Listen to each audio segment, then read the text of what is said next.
Hay un número que Nayib Bukele lleva 4 años construyendo y que esta semana llega a un momento que nadie en El Salvador esperaba tan pronto. 92.300 personas capturadas, 92.300 hombres y mujeres que entraron al sistema penal salvadoreño bajo el régimen de excepción. Algunos con décadas de carrera criminal documentada, otros con expedientes que los investigadores todavía están armando. Y una pregunta que la diáspora salvadoreña lleva meses haciéndose en silencio sin que nadie se la responda en cámara. ¿Qué pasa con todos ellos ahora? Porque el régimen de excepción que los capturó vence en 5 días. 84 muertos en 48 horas. Una cifra que paralizó al país y que le dio al presidente el argumento que necesitaba para suspender garantías constitucionales y salir a barrer las calles con una velocidad que las pandillas nunca habían calculado. Es el inicio de algo diferente, y Bukele ya tomó la decisión, solo que todavía no la ha dicho en voz alta. Suscríbase al canal y active la campanita. Esto es lo que nadie está contando todavía. Margarita Campos Zelaya estuvo 400 días escondida en un convento. La palomita del barrio 18 coordinaba extorsiones desde el cuarto de clausura mientras las hermanas rezaban a su lado. La capturaron igual. Eso lo contamos en el video anterior. Pero hay algo que ese caso reveló que conecta directamente con lo que está pasando esta semana en El Salvador y que define lo que Bukele tiene en mente para los 92.300 que ya están adentro. Dentro de los análisis de la unidad antipandillas que salieron después de la captura de la palomita, los investigadores descubrieron algo que cambió la forma en que el gobierno entiende el problema. No era solo que las pandillas hubieran perdido territorio, operadores y dinero. Era que los liderazgos que sobrevivieron al régimen habían desarrollado protocolos de emergencia, habían investigado marcos legales, habían buscado grietas, habían planificado con meses de anticipación cómo seguir operando si el Estado apretaba. Lo que eso le dijo a Bukele fue claro. Mientras haya líderes con capacidad de planificación afuera, la estructura puede reconstruirse. El problema no era solo capturar, era decidir qué hacer con lo capturado. Y en marzo de 2026, Bukele reveló la primera parte de esa decisión. La Asamblea Legislativa aprobó una reforma constitucional que introduce la prisión perpetua para homicidas, violadores y terroristas en El Salvador. El ministro de Seguridad, Gustavo Villatoro, lo dijo sin rodeos en la presentación de la iniciativa. La guerra sin cuartel contra los terroristas no se detiene. Bukele fue más directo todavía. Desde la presidencia emitió una declaración que resume en una sola línea lo que piensa sobre los pandilleros capturados. Es un delito continuado. Las mismas reglas de las pandillas establecen que nadie deja de ser miembro hasta el día de su muerte. Eso no es retórica. Es una posición jurídica. Y tiene consecuencias directas para los 92.300. Antes de que existiera el régimen de excepción, el sistema penal salvadoreño procesaba los casos de pandilleros con plazos ordinarios, con defensores públicos saturados, con juicios que a veces tardaban años, y con penas que en muchos casos permitían la salida anticipada por buena conducta o por tiempo cumplido. Ese sistema fue el que durante 2 décadas devolvió a las calles a personas que volvían a delinquir. Fue el sistema que los propios pandilleros aprendieron a usar a su favor, con abogados que conocían cada resquicio, con acuerdos que les permitían negociar penas, con una puerta giratoria que mantuvo vivas las estructuras incluso cuando sus líderes estaban dentro. Bukele vio ese sistema funcionar durante años y llegó a una conclusión que ahora está convirtiendo en ley. No hay reinserción posible para quien eligió la pandilla como forma de vida permanente. No hay rehabilitación para quien ordenó homicidios desde una celda. No hay segunda oportunidad para quien usó un convento como base de operaciones. La reforma de prisión perpetua es la respuesta a esa conclusión. Y es también la respuesta a la pregunta que nadie le hace en público. Si el régimen de excepción termina algún día, ¿qué impide que estas personas salgan? La respuesta de Bukele es una condena que no tiene fecha de vencimiento. Pero hay una capa más en esta historia, una que casi ningún medio salvadoreño está contando y que cambia la escala de lo que está pasando en El Salvador. En la reunión, El presidente salvadoreño hizo una propuesta que Rubio describió públicamente como el acuerdo migratorio más inédito y extraordinario del mundo. El Salvador recibiría en el SECOT a criminales peligrosos con condenas firmes provenientes de Estados Unidos, a cambio de una compensación económica. En marzo de 2025, el gobierno de Trump anunció la deportación de los primeros 300 detenidos hacia El Salvador, con un pago de $6 millones por ese primer lote, que permanecería retenido durante un año mientras Estados Unidos decide su destino a largo plazo. Lo que eso significa en términos prácticos es esto: el SECOT, construido con capacidad para 40,000 reclusos y actualmente con poco más de 14,000 dentro, tiene espacio, mucho espacio, y Bukele encontró una forma de usar ese espacio que no solo resuelve el problema interno, sino que lo convierte en un activo internacional. El Salvador ya no es solo el país que capturó a sus propios pandilleros, es el país que tiene la infraestructura carcelaria más avanzada de América Latina y que está dispuesto a alquilarla. Costa Rica ya puso la primera piedra de su propia versión del SECOT en enero de 2026, con Bukele presente en la ceremonia. Guatemala y Honduras estudian modelos similares. El Salvador exporta seguridad, y el SECOT es el producto. Eso cambia completamente la ecuación del régimen de excepción. Porque si el SECOT es un activo que genera ingresos y que proyecta poder internacional, los 92,300 capturados no son solo el resultado de una política de seguridad. Son parte de la demostración de que el modelo funciona. Son la evidencia que Bukele necesita para seguir vendiendo el SECOT al mundo. Y eso significa que la decisión sobre qué hacer con ellos ya no es solo una decisión judicial interna. Es una decisión política con dimensión internacional. La prórroga número 52 del régimen de excepción se aprobará antes del 29 de junio. Eso nadie lo duda. El presidente de la Asamblea Legislativa, Ernesto Castro, lo dijo sin ambigüedad en mayo de 2026. El régimen de excepción va a ser prorrogado las veces que sea necesario. Los 57 votos están. La voluntad política está. Y los datos que el gobierno presenta en cada sesión legislativa siguen siendo los mismos. En 2022 El Salvador registraba más de 2,000 homicidios al año.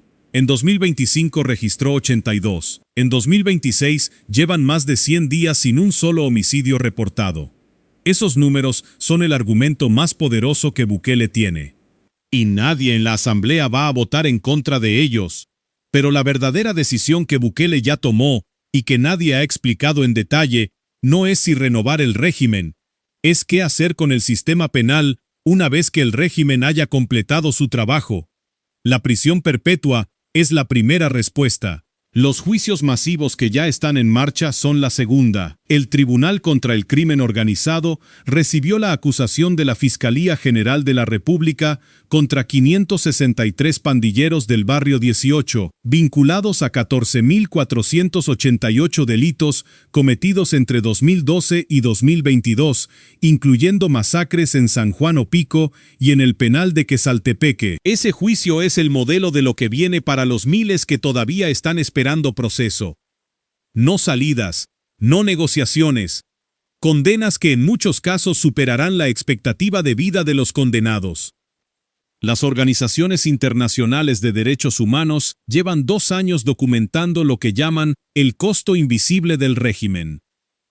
Investigaciones basadas en documentos de inteligencia señalan que el 36% de los capturados durante el régimen no figuraban en registros policiales previos como pandilleros, lo que dejaría más de 33,000 personas detenidas sin causa criminal conocida.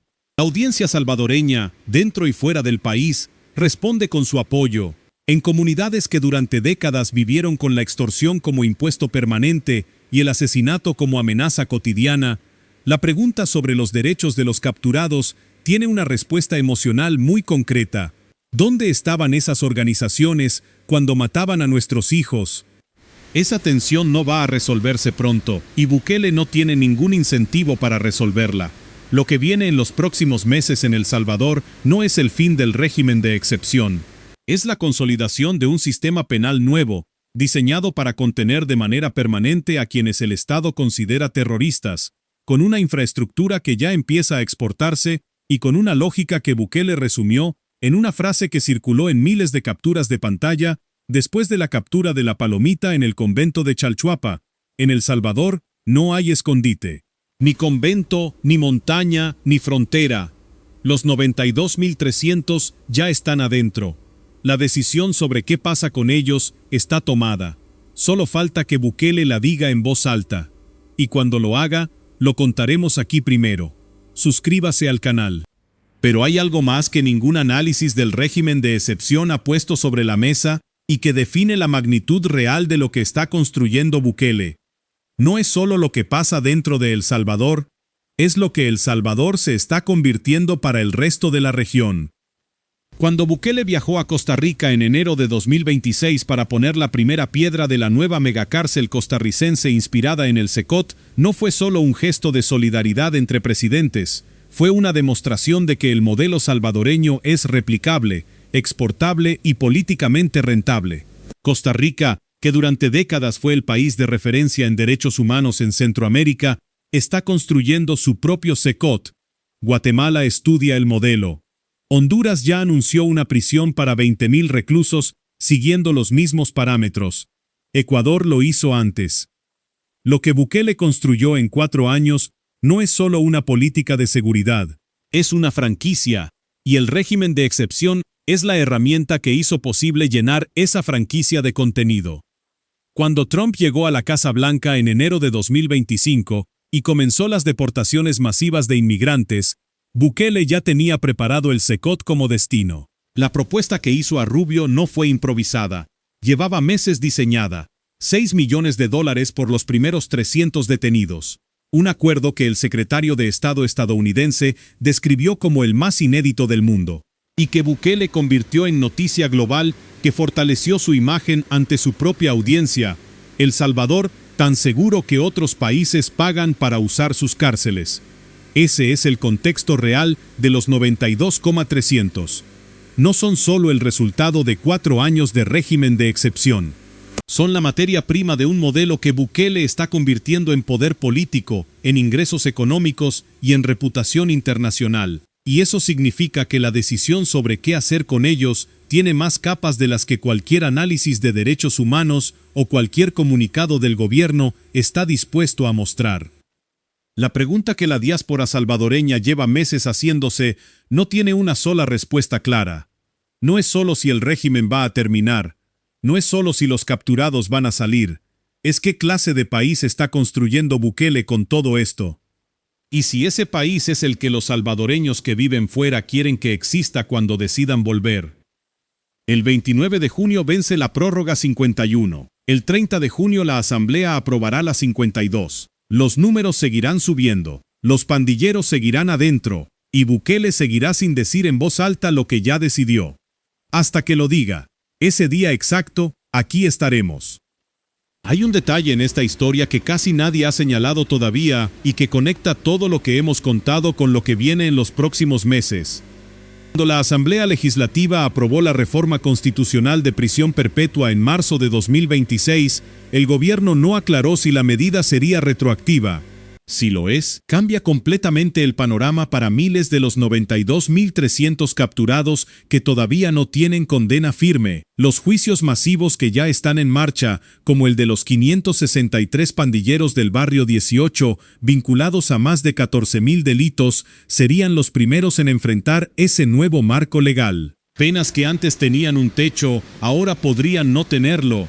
La abogada penalista Roxana Cardona lo dijo con precisión en declaraciones recogidas por la agencia AFP. Los centros penales se van a convertir en pozos humanos. No es una metáfora. Es lo que ocurre cuando un sistema penal diseñado para flujos normales recibe de golpe 92.300 personas y luego construye un marco legal que impide la salida de la mayoría de ellas.